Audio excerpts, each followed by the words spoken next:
Hola, soy Jaime Bailey. Nos vemos en un segundo en el programa y gracias por acompañarnos. Evo Morales, los casi 14 años que fue dictador de Bolivia, controlaba y supervisaba todo el negocio de la producción de cocaína en ese país y principalmente la venta de cocaína desde la región del Chapare, con un montón de aeropuertos clandestinos, al cártel de Sinaloa, del Chapo Guzmán, ahora controlado por los descendientes, los vástagos del Chapo.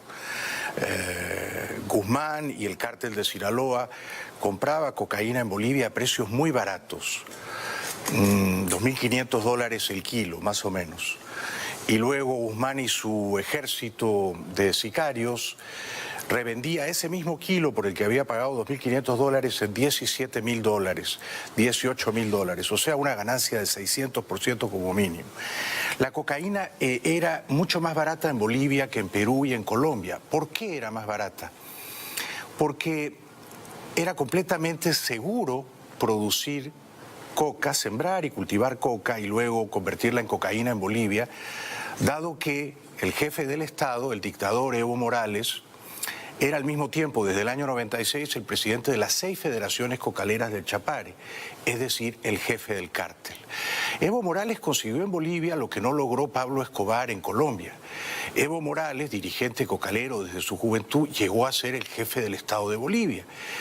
Y desde esa posición no solamente aseguraba absoluta protección policial y militar a los productores de cocaína en Bolivia, sino que además aseguraba absoluta protección a las avionetas mexicanas y venezolanas que aterrizaban en el Chapare a recoger cocaína. Y además se aseguraba de tener el monopolio completo, es decir, era un cártel el que presidía don Evo Morales, ahora irónicamente refugiado en México, donde tenía sus principales clientes de toda la vida. Era un cártel que no admitía competidores. En Bolivia era un monopolio y el jefe de ese cártel monopólico era Evo, y la policía y los militares miraban convenientemente para otro lado. Alguna gente cree que lo que yo digo lo he fabulado, me lo he inventado, que estoy delirando. Dice que como yo soy un escritor de ficciones, tengo una afiebrada imaginación, y entonces todo esto lo malicio desde mi mente calenturienta, pero que no es verdad. De hecho, mi admirado Marcelo Longobardi dijo hoy que mi posición era extrema y brutal sobre la cocaína que controlaba, supervisaba y vendía Evo Morales. No él mismo al pie de los aviones, claro, ¿no? Pero él estaba al tanto de todo. A los mexicanos principalmente, también a los venezolanos. Bueno, hoy voy a querer compartir con ustedes pedacitos de información para tratar de demostrar que lo que digo tiene asidero en la realidad, tiene fundamento, que no estoy mintiendo ni exagerando tan siquiera, y que tengo distintas fuentes que confirman lo que me permito afirmar. Es decir, que quizás soy, como dice Longobardi, extremo y brutal. Bueno, extremadamente sincero, brutalmente franco. Pero así eran las cosas en la Bolivia de Evo Morales. Lo que ocurre es que si uno critica a Evo Morales, te dicen racista. ¿Cómo te puedes meter con el pobre Evo, que es indígena, que era analfabeto? Además tú, Bailey, que eres blanco o blancón o blanquiñoso, y eres rico o ricachón y no has pasado por la pobreza. Entonces, si yo critico a Evo, si digo que Evo era un dictador, soy un racista. Si digo que Evo hizo fraude electoral, soy un racista. Si digo que Evo vendía cocaína en Bolivia al cártel de Sinaloa, soy un racista. Entonces nadie se anima a criticar a Evo porque él juega la carta racial para ser invulnerable a las críticas, pero yo no voy a caer en esa trampa. Bueno, yo no he sido el primero en decir en la televisión en español que desde Bolivia, la Bolivia de Evo Morales, Bolivia francamente autocrática o despótica, se destinaba la mayor parte de la hoja de coca a procesarla y convertirla en cocaína, y esa cocaína, por supuesto, no se consumía solamente en Bolivia. Había que ser muy ingenuo, ¿no?, para pensar que toda la cocaína que se producía en Bolivia la consumían los bolivianos. Pues no, había que vendérsela a alguien. ¿Quién la compraba? Los compradores eran siempre extranjeros, poderosos señores que aterrizaban en sus avionetas. Así fue siempre. Ya en los 80, cuando Evo era dirigente cocalero, así era también. Llegaban las avionetas de Pablo Escobar, del cartel de Medellín o del cartel de Cali. Bueno, esto se afirmó, se reveló o se denunció en una cadena periodística colombiana muy seria, NTN 24, hace pocos años. Esa cadena recogía, hace un par de años, las denuncias que yo cité aquí el lunes y el martes de un periodista español llamado David Beriaín, que grabó un documental, recomiendo que lo vean, titulado Clandestino. Beriaín se convirtió en un infiltrado en el cártel de Sinaloa. Se jugó la vida este muchacho, ¿no? Un valiente. Y desde adentro, desde las entrañas del monstruo, Beriaín confirmó todo lo que luego contó en su documental. O sea que el Chapo compraba cocaína en Bolivia, también en Perú y en Colombia, pero era más cara y era más riesgoso comprarla en esos dos países porque el Estado no protegía a los laboratorios de cocaína. En Bolivia el Estado sí los protegía. Esto dijo NTN 24 hace año y medio, un par de años, nada más, cuando Beriaín lanzó su documental Clandestino, de modo que yo simplemente he recogido estas denuncias y he tratado de simplificarlas para el buen entendimiento de nuestra teleplatea. Hay preocupación entre oficialistas y opositores bolivianos por el documento sobre el cártel de Sinaloa, en la que se denuncia que el narcotraficante Joaquín El Chapo Guzmán compraba cocaína en países productores de hoja de coca, entre ellos Perú, Colombia y Bolivia. El documental que revelaría los lugares de donde Joaquín El Chapo Guzmán adquiría cocaína, y esas 3 naciones son mencionadas. David Beriaín es el reconocido periodista español que, según publicaciones, se infiltró en el cartel de Sinaloa durante 3 meses y conoció de cerca esta realidad. El tema generó la inmediata reacción y preocupación en filas opositoras bolivianas. Que nos vean ahora no solamente como un país de transporte, sino también de producción de la cocaína, sin duda de que nos avergüenza a todos los bolivianos cuando acá nuestra lucha frontal es que desaparezca la cocaína. Este reportaje se emitió en NTN 24 hace 2 años más o menos. Esa es la actual presidenta de Bolivia, la senadora Áñez. En aquel momento hablaba solo como senadora de oposición. Fue muy valiente este periodista español Beriaín, hay que seguirle la pista, hay que hablar con él, ¿no? Porque se infiltró en el cártel de Sinaloa, pudieron haberlo matado, y entrevistó a un montón de sicarios y consiguió información verdaderamente alucinante, ¿no? Más fragmentos de aquel documental recogido entonces por NTN 24. El Chapo no es el responsable de la totalidad de cocaína que se introduce a Estados Unidos. El negocio es la traída de la cocaína desde los países productores, Colombia, Perú y Bolivia, hasta Culiacán, Sinaloa. Son las palabras del autor del documental. Los contrarios a la gestión del mandatario indígena consideran que suman las consecuencias ante lo que llaman una débil lucha antidrogas en Bolivia y erradicación de la materia prima de la cocaína, la hoja de coca. Piden investigación. Es un dato que nos debe de alarmar y que debe de obligar al Estado a realizar las acciones que correspondan para esclarecer esa fuente y los orígenes. Por ahora es un indicio, pero sobre el que habrá que seguir indagando. Tengan en cuenta que cuando Evo asumió el poder, principios de 2006, había más o menos 3.000 hectáreas dedicadas al sembrío o sembradío de hoja de coca en Bolivia. 3.000. Cuando Evo se consolidó como dictador de Bolivia hace unos años, el sembrío de coca, según Estados Unidos, había subido a 35.000 hectáreas. O sea, más de 10 veces. Según la ONU, a 31.000 hectáreas. Pero estaba entre 30 y 35.000 hectáreas. O sea, 10 veces más de hoja de coca sembrada. Comprenderán ustedes que esa hoja de coca no era para masticar únicamente entre la población boliviana. Una parte marginal de esa hoja de coca se consumía dentro de Bolivia. Pero la parte de León se convertía en cocaína. ¿Y esa cocaína quién la compraba? Oficialistas que recientemente aprobaron incrementar los cultivos de hoja de coca hasta 22.000 hectáreas se defienden. Más del 60% exporta a Perú, nosotros el 0,03% porque somos un país tránsito. Y si dice el señor Chapo Guzmán que ha venido de Bolivia, será él, pero lo que nosotros podemos reflejar es que Colombia y Perú son los actores principales. Tal vez con esta información puede incomodar a algunos hermanos colombianos y peruanos. Este señor defendía a Evo Morales. La cocaína le salía al Chapo mucho más barata en Bolivia que en Colombia y en Perú. No lo digo yo, tiene sentido. Producirla en Bolivia era totalmente seguro. Tú sabías que la policía y los militares no te iban a caer encima nunca, ¿no? Tú sabías que Evo era el jefe, el factotum, el mandamás.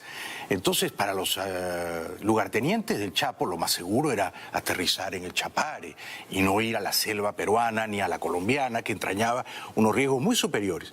Hasta que surgió un coronel boliviano de nombre Germán Cardona.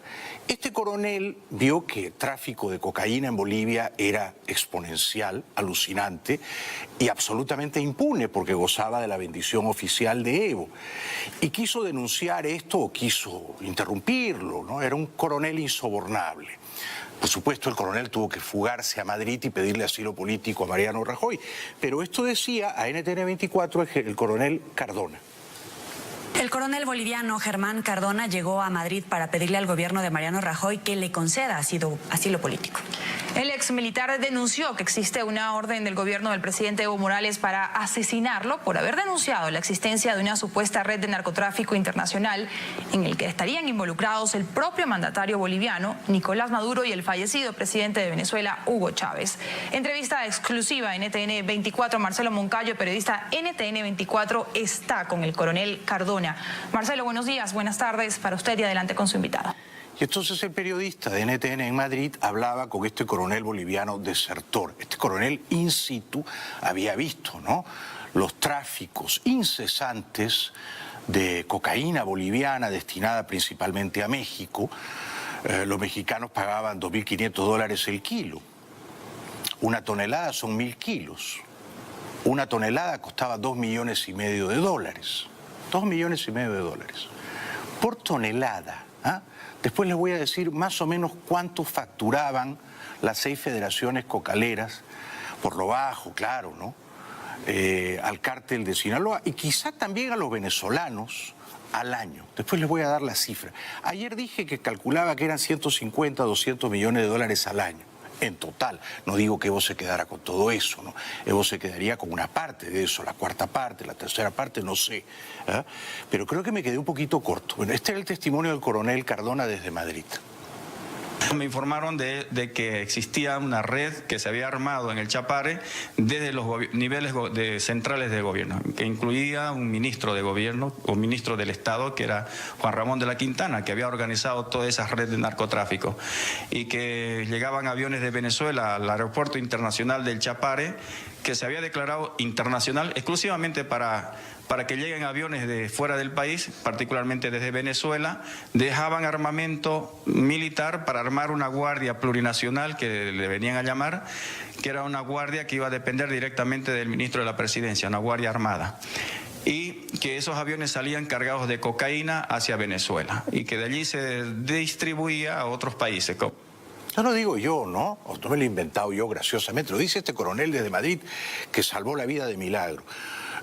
Más fragmentos del testimonio valioso del coronel boliviano Cardona.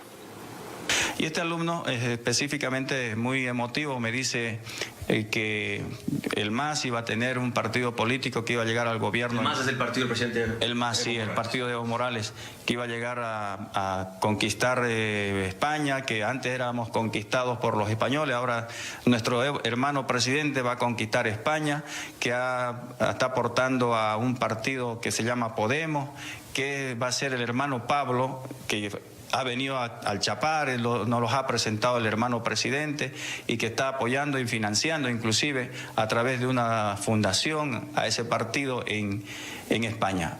Interesante, esto yo no lo sabía. Yo sabía que Pablo Iglesias, el chavista español de Podemos, había recibido millones de euros de Chávez por presuntas asesorías o consultorías seguramente inexistentes.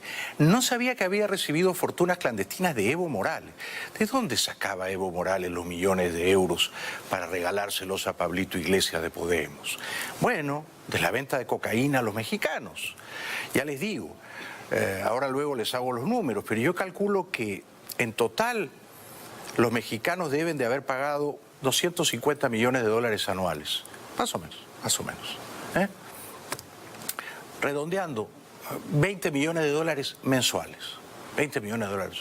Vamos a suponer que Evo se quedaba con la cuarta parte de eso, o sea que era bien humilde en sus apetencias. Evo ahí se estaba metiendo en el bolsillo 5 millones de dólares. 5 millones de dólares mensuales. Bueno, cuando Pablo Iglesias pasaba por La Paz o por El Alto, por Cochabamba, seguramente le regalaba 2 o 3 millones. ¿Qué serían 2 o 3 millones para don Evo, no? Que le decía a su gente, nosotros vamos a reconquistar España con Pablo Iglesias y con la cocaína.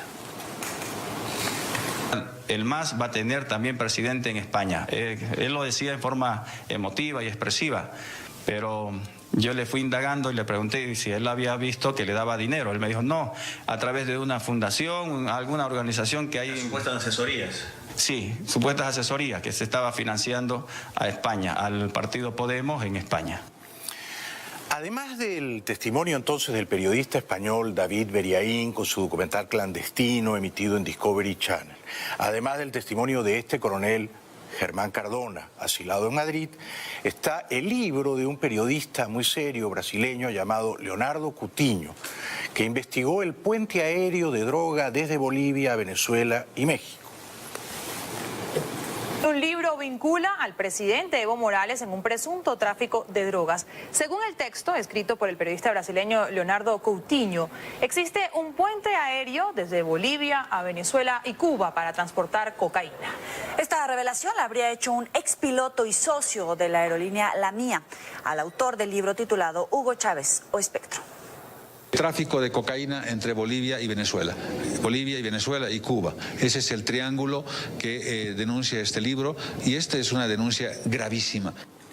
Este era el piloto el que estaba hablando. Este era el piloto, o sea, el que veía cómo cargaban las avionetas de cocaína. La cocaína la sellan parecen como ladrillos, ¿no? Y a él le decían, son libros, pero él no es tan tonto, ¿no? Hugo Chávez o Espectro, cómo el presidente venezolano alimentó el narcotráfico, financió el terrorismo y promovió el desorden mundial. Así se presenta el libro en cuyas páginas menciona al gobierno del presidente Evo Morales. El puente aéreo de la cocaína es el capítulo que hace referencia a supuestos narcovuelos, aeronaves militares, dice, con aprobación de los mandatarios. Muchos decían que transportaban en libros. El informante, Rocha, dice, un día yo rompí un precinto y abrí y no eran libros, eran tabletas de cocaína. ¿Y ustedes creen que Evo no sabía nada de eso? Pero si Evo presidía, y todavía preside desde México, las 6 federaciones cocaleras del Chapare. Evo legalizó y expandió el cultivo de la hoja de coca en Bolivia. Evo fue a Naciones Unidas a decir que la hoja de coca era un orgullo de Bolivia. La Constitución que le redactaron a Evo Morales en 2007 dice en su artículo 384 que el Estado protege la hoja de coca. Ahora, somos tan ingenuos de pensar que toda la hoja de coca que se cultiva en Bolivia la mastican los bolivianos o los peruanos. Pero por favor, no, el 94% de toda esa hoja de coca se convierte en cocaína. Y no es para el consumo interno del mercado boliviano. No hay tantos cocainómanos en Bolivia. Esa cocaína la venden a los carteles poderosos de narcotráfico. Fíjense, quiero sumar otro testimonio para la gente que cree que yo me invento las cosas, ¿no? Este señor fue 4 años jefe de inteligencia en Bolivia. Tenía acceso a la información de la DEA. Yo también tengo un amigo en la DEA, una fuente bastante confiable, me pasa algunos datos. Y este señor revela esto. Enriquecimiento ilícito en razón de cargo. En mi época yo era jefe de inteligencia en Humopar. Aprobé el 2º curso internacional de casas del valor. Durante 4 años tenía acceso a 5 computadores de la DEA. Y conocí vida y milagros de medio mundo de varios dirigentes cocaleros, entre los cuales estaba Evo Morales Ayma. Y cuenta este señor, ex jefe de la inteligencia boliviana, que solo en esos 4 años la DEA le contabilizó a Evo una fortuna superior a 300 millones de dólares. Para los que creen que yo exagero, ¿no? Juan Evo Morales Ayma depositó 325 millones de euros en el Banco del Vaticano. Antes se llamaba Banco Ambrosiano. IOR quiere decir Instituto de Obras Religiosas, que administran todo el presupuesto del Vaticano, donaciones, sueldos a los curas, seguridad, administración, etc. Pero por esa tras esa fachada lavan millones de la mafia y de políticos corruptos. Es verdad, yo creo que todo eso es verdad, todo eso lo sabe la DEA. La DEA no podía perseguir a Evo Morales porque era jefe de Estado en Bolivia. Ahora ya es ex dictador en el exilio. Claro que México le ha dado asilo y por lo tanto legalmente tiene un paraguas, una protección invulnerable, ¿no? Pero la DEA le conoce a Evo Morales todas sus travesuras y sus desafueros y sus tráficos promiscuos con carteles de narcotráfico, ¿no? Yo creo que Evo ha escogido México no solo porque se siente seguro, amparado por López Obrador, que es de izquierdas chavistas, pero también porque sabe que ahí cerquita, en Culiacán, están todos sus amigotes, los hijos del Chapo, ¿no? Con los que ha hecho pingües negocios en 14 años. Recuerden que cuando Evo Morales se juramentó a principios de 2006, aquella constitución que él no tardó en echar al traste, a la basura, no le permitía reelegirse, pero él cambió la constitución y esa nueva constitución hecha a su medida solo le permitía una reelección. Bueno, solo una. Y tuvo una, y tuvo dos, y ahora iba por la tercera, todas tramposas e ilegales.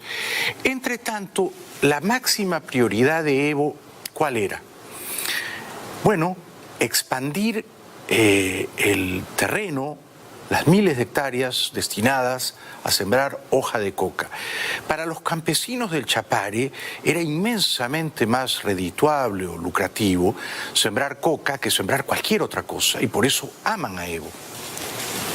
El presidente Evo Morales hace poco más de un año legalizó la coca del Chapare con el argumento de que sirve para usos culturales y para el acullico o masticado de la hoja, que permite quitar el hambre y el sueño. Nuestro presidente en varias ocasiones en foros internacionales se ha hecho conocer de que la hoja de coca en su estado natural no es estupefaciente. Sin embargo, estudios de Naciones Unidas indican que alrededor del 90% de la coca del Chapare no pasa por los mercados legales. Entonces, ¿dónde va esta producción? La mayor parte de esta coca se sabe que va al narcotráfico. Roberto Lacerna, analista político, considera que la legalización de esta coca es una muestra del poder político de este sector. Claro. Y dicen más del 90%. La cifra exacta, según la DEA, es el 94%. De todo el territorio destinado a la hoja de coca, 94% se convertía en cocaína. Entonces era una mentira del tamaño de una catedral que Evo Morales dijera, y lo dijo en Naciones Unidas, que la hoja de coca era para uso cultural en Bolivia. Mentira, para uso cultural sería el 6%, el resto se convertía en cocaína. Y aspirar cocaína, y yo he sido cocainómano en mi primera juventud afiebrada, es todo menos cultural, créanme. No es un hábito cultural, no. Uno no adquiere cultura esnifando cocaína, al contrario. Uno destruye neuronas, uno envilece su espíritu y uno recorta dramáticamente su existencia. Hablaban entonces en este reportaje de NTN habitantes, campesinos del Chapare, que glorificaban a Evo porque Evo, al permitirles sembrar coca, les aseguraba un mejor pasar, ¿no es cierto?, ganar más dinero. Los habitantes del Chapare no podrían estar más contentos con la ley de la coca. Hoy se respeta en primer lugar los derechos humanos, ¿no? Y entre eso, cuando se respetan los derechos humanos, pues nosotros estamos contentísimos, ¿no? Evo Morales, igual que todos los demás habitantes de esta tierra, siendo muy joven, migró de Oruro al Chapare. Y luego Evo venía a Nueva York, a Naciones Unidas, y defendía la hoja de coca casi como si fuera la bandera boliviana. Esparciendo entonces, o instalando insidiosamente la idea de que sembrar hoja de coca en Bolivia era honrar las tradiciones ancestrales de aquel país. Casi que sembrar hoja de coca era ser un buen boliviano. Y escamoteando u ocultando la verdad. ¿Cuál era la verdad? Que si tú sembrabas hoja de coca, se la vendías luego a alguien que en un laboratorio con urea y con amoníaco y con otros químicos la reducía a cocaína. No digo que los cocaleros eran cómplices de los productores de cocaína, pero eran su fuente de abastecimiento y esto Evo lo sabía mejor que yo, ¿no? los pueblos de Bolivia, no solamente los campesinos e indígenas originarios, mineros, petroleros, transportistas, la clase media, estudiantes, consumo de la hoja de coca. Que yo sepa, no hay ningún dato en el mundo que esta hoja de coca ha hecho daño a la salud o ha matado al ser humano. Morales explicó que la hoja de coca no es droga ni es veneno. Además destacó que los esfuerzos desarrollados hasta el momento para erradicar el cultivo de coca han sido inútiles porque 50 años después se sigue cultivando la hoja de coca. Es un pilluelo, ¿no? Es un picarón, Evo, porque muestra la hojita de coca y dice esto no le hace daño a nadie, no mata a nadie, y seguramente tiene razón. Pero esa hojita de coca se convertía en cocaína. De cada 100 hojitas, para resumirlo, 94 hojitas se convertían en cocaína. Las otras 6 las masticaban los bolivianos. Esta es la parte que no te contaba Evo. Entonces, las avionetas mexicanas que aterrizaban en el Chapare no iban a recoger la hojita, no. Compraban el kilo de cocaína, pagaban 2.500 por kilo. Buen precio, precio de descuento, cortesía de Evo Morales. 2.500. En Perú y Colombia te costaba el doble. Y de repente la avioneta no volvía, porque la policía hacía una operación y perdías a tus hombres y a tu avioncito. Entonces, esta es la parte, Evo no te cuenta la película completa. Y los que le vendían cocaína al señor Chapo Guzmán o a otros carteles, o a los venezolanos, al cartel de los soles, como nos lo ha contado el coronel Germán Cardona, ¿ustedes creen que Evo no se quedaba con una partecita de esa plata? Si eran 200, 300 millones de dólares al año. Evo se tiene que haber quedado, yo no digo que con la mitad, no voy a ser tan temerario, tercera parte, cuarta parte. Es bastante, ¿no? Es bastante. Ya digo, la cuarta parte de 200 millones son 50 millones. La cuarta parte de 300 millones son 120 millones. 120 al año. O sea que el señor Evo Morales se metía en el bolsillo entre 50 y 120 millones de dólares al año. 120 millones de dólares al año son 10 millones de dólares al mes. Entonces, claro, y eso es en un año. Ahora, Evo estuvo 14 años. Ahora ustedes multipliquen 120 millones de dólares al año. La comisión de Evo Morales, la cuarta parte de lo que facturaban todos los cocaleros de Chapare. 120 por 14 años es un montón de plata, ¿no? Estamos hablando de 1.500 millones de dólares, más o menos, ¿no? 1.500 millones de dólares. Yo calculo que como mínimo, estimado súper prudente, conservador, estimado de una señora mayor, Evo se debe haber levantado 1.000 a 1.500 millones de dólares en estos 14 años que fue dictador, sin robarle al erario público boliviano, ni a la compañía de gas natural. Es decir, que Evo no tenía que meter la mano en la lata como han hecho los chavistas en Venezuela, que metían la mano en la lata de PDVSA, ¿no es cierto? PDVSA era la lata de la que todos saqueaban y desfalcaban. Evo no. Su lata era el Chapare, la cocaína. Y ahí se debe haber levantado 100, 120 millones de dólares mensuales. Y multipliquen eso por 14 años. 120 millones anuales, perdón. ¿Dije bien? 120 millones de dólares anuales. La cuarta parte de 300. La cuarta parte de 300, sí. Más o menos, ¿no? Bueno. Espero estar haciendo bien mis cálculos. De repente me he equivocado. Ahora voy a revisarlos, ¿no? La cuarta parte de 300. Bueno, sí, más o menos, pues más o menos. No sé, yo no soy un contador. No soy un contador. 35, más o menos. Bueno, 80, 100, 120 millones de dólares al año. Yo, tratándose de Evo, siempre trato de redondear para arriba, pues no me jale para abajo. Bueno, muchas gracias. ¿Qué dice Estados Unidos de todo esto? ¿Cuánta coca hay en Bolivia? Según la ley antidroga, conocida como la Ley 1008, en Bolivia no debería haber más de 12.000 hectáreas de coca destinadas a los usos culturales, rituales, medicinales y la masticación, conocida como acullico o picheo en Bolivia. Sin embargo, durante el gobierno de Evo Morales, las plantaciones han aumentado hasta llegar a 35.000 hectáreas, según datos de la Administración de Estados Unidos. Esta fue la reacción del gobierno de Morales ante este informe, que le da un aumento del 10% en el último año. El gobierno nacional rechazamos de manera y categóricamente, puesto a que son informes unilaterales. Informes unilaterales, pero eran los informes que hacían los americanos. Evo Morales lo primero que hizo fue dar una patada a la DEA, ¿no es cierto? Para tener total impunidad, total control sobre la producción de cocaína en Bolivia. A la DEA la sacaron a patadas, pero los americanos tienen satélites, tienen drones, pueden contar, pueden mirar. Y tienen las pruebas, por supuesto. Estados Unidos dice 35.000 hectáreas con Evo, ¿no? Que eran 3.000, subieron a 35.000. Naciones Unidas da una cifra levemente inferior, 30 o 31.000 hectáreas dedicadas a sembrar hoja de coca.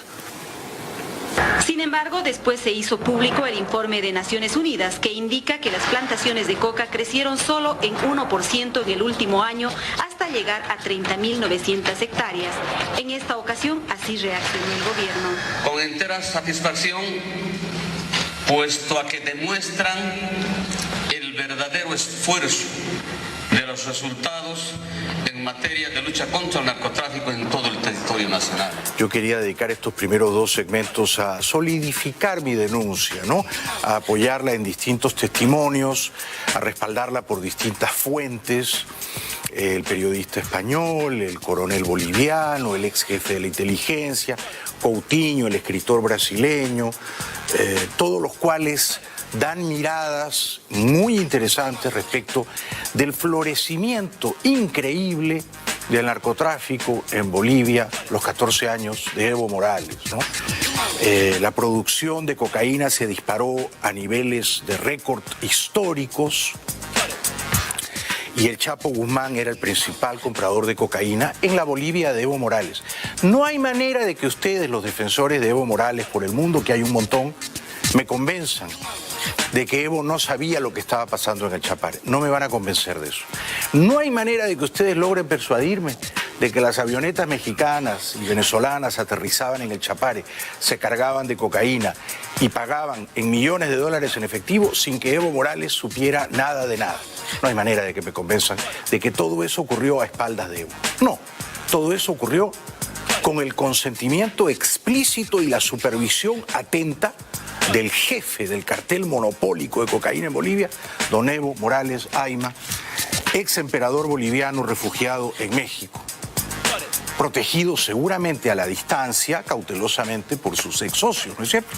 Muchas gracias por ver nuestros videos. Por favor, suscribirse y hacer clic en la campana para que podamos notificarles cuando tengamos videos nuevos.